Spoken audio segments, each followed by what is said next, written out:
It's 8:15 to be precise, and I'm here in my backyard garden.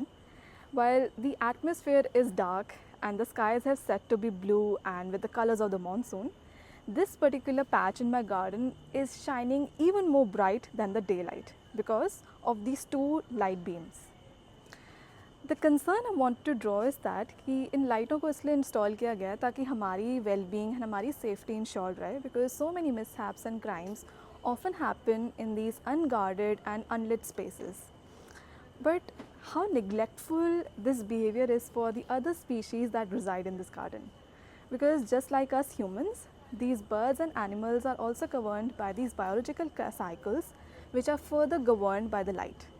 Now daylight जब होती है उसके बाद अगर ये lights on हो जाती हैं, then it's like 24/7 these species are thriving under daylight. And especially this region, if I show you, it's highly densely foliage and यहाँ पे बहुत सारी birds होती हैं daytime में भी. I'm not sure of how they are coping up with this extreme light at the night time.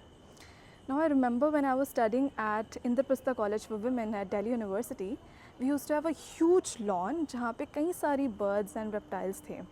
And our principal refused to install even a single light beam because she simply wanted the birds to rest well at night. Now I am short of solutions and can't think of many because हम ये नहीं कह सकते कि lights हटा दें क्योंकि उससे हमारी well-being जा सकती है. But still it just simply points out to the very concern of human and animal conflict, of how our well-being is at the threshold and in conflict with the well-being of other biodiverse species. Now I am thinking hard of what can be done. You let me know in the comments if you can think of any better solution.